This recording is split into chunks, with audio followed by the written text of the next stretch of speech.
Atha Yoga Anushasanam. Namaste. Welcome to Unravel the Thread, a podcast for people who want to apply the Yoga Sutras to yoga practice and to life today. Available online at www.unravelthethread.com. I am Ruben Vasquez, your companion on this journey of exploration. On today's episode, Yoga Sutra 1.2. This sutra offers a definition of yoga. Yoga is regulating my ways of being. In episode 3, What is Yoga?, we explored this definition. One way to interpret it is to see yoga as a process of self-regulation. Yoga is a complete system to explore your body, your breath, your mind, your emotions, and your relationships. Since you are not a machine made up of separate parts, but an organism that developed from a fertilized cell, these different aspects of you are interconnected and can influence one another. At the same time, you are connected to everything that exists. There is never a time when you are not interacting, consciously or unconsciously, with the world around you. Remember that when we say regulating my ways of being are your internal activities and the tendencies that they generate. Ways of being also include your inclinations. Yoga is a method consisting of tools that help us modulate our ways of being, because some ways of being may be beneficial in one context but not very helpful in others. For example, being flexible in your taste and preferences can make you adaptable. However, the same trait can be an obstacle when trying to make decisions and follow through on them.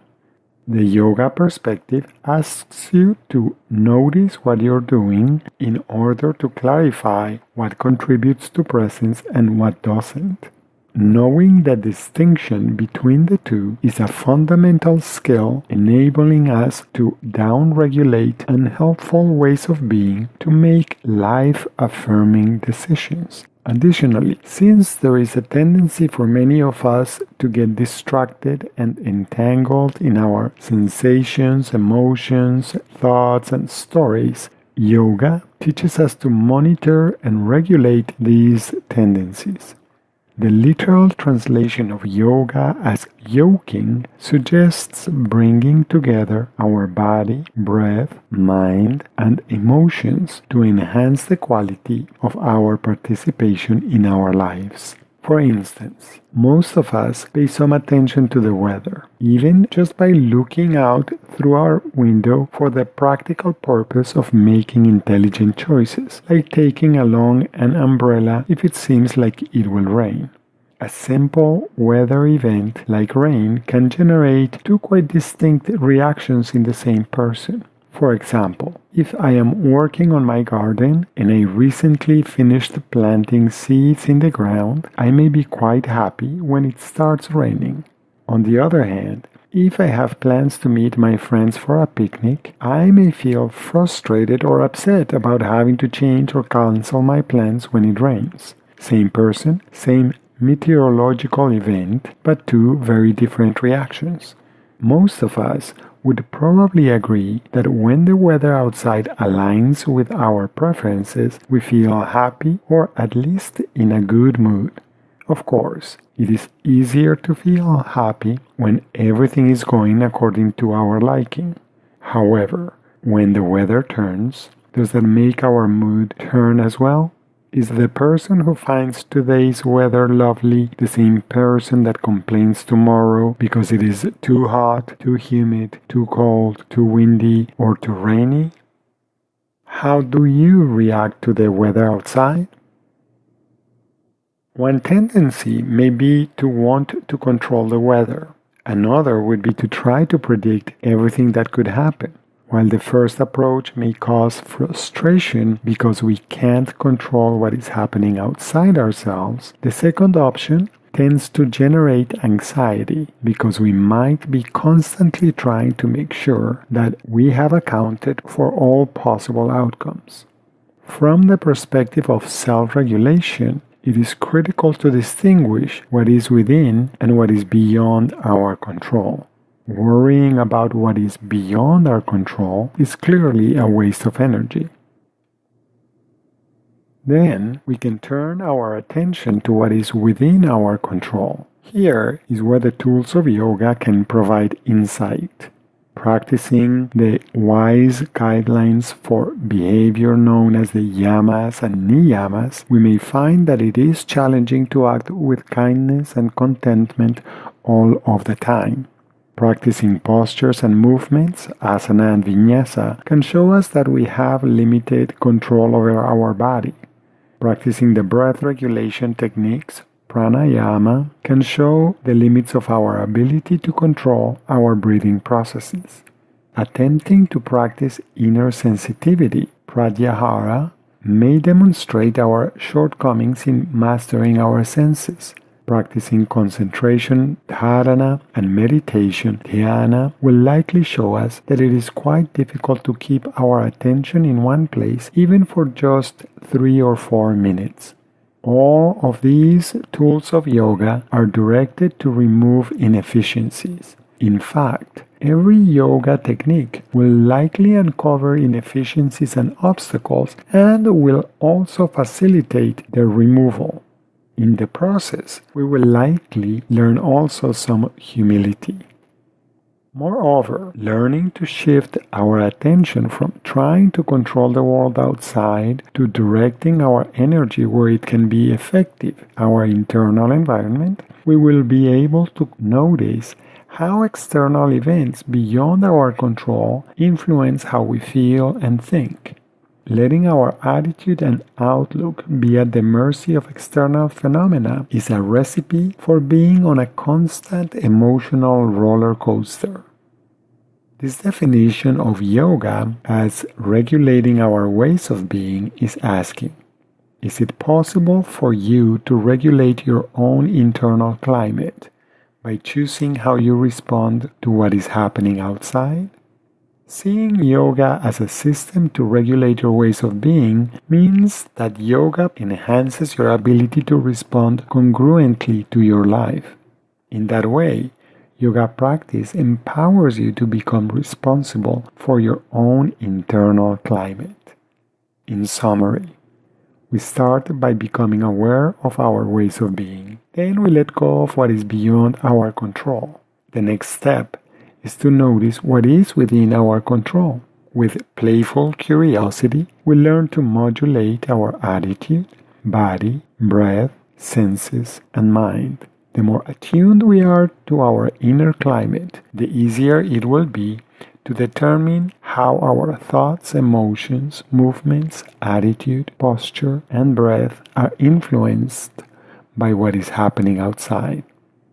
At the same time, we increase the possibilities that we can learn how all of these aspects of ourselves influence our intentions, our choices, and our actions.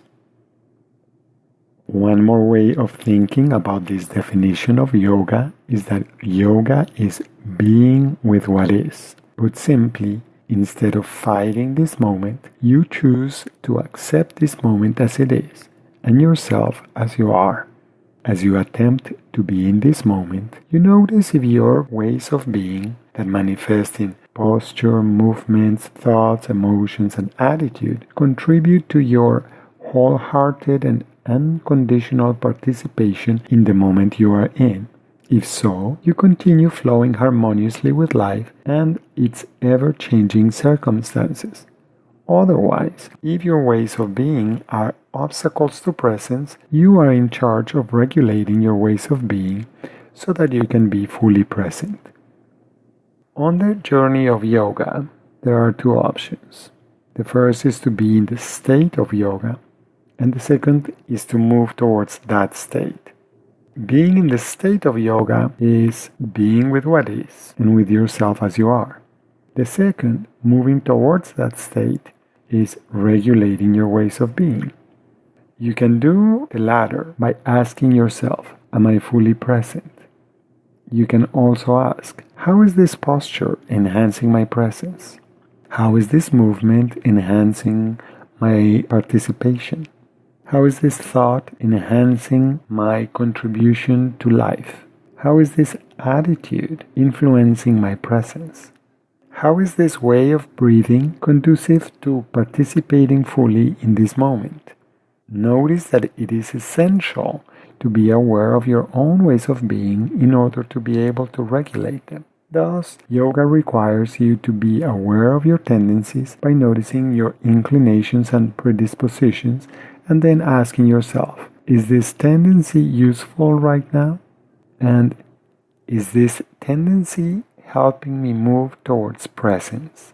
Of course, you can also choose to chant this sutra as a way to feel its vibrations directly in your own body and to reflect on all of these ideas.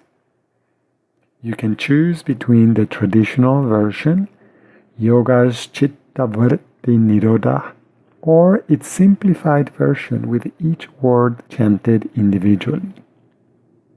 Yoga Chitta Vritti Nirodha. Yoga Chitta Vritti Nirodha. Yoga Chitta Vritti Nirodha. Yoga Chitta Vritti Nirodha. Yoga Chitta Vritti Nirodha. Yoga Chitta Vritti Nirodha. Yoga Chitta Vritti Nirodha.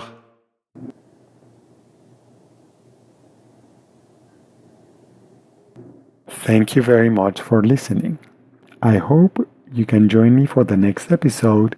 Please remember that you can find more information at unravelthethread.com. I would appreciate it if you could share this podcast with your friends and other like-minded people. Thank you.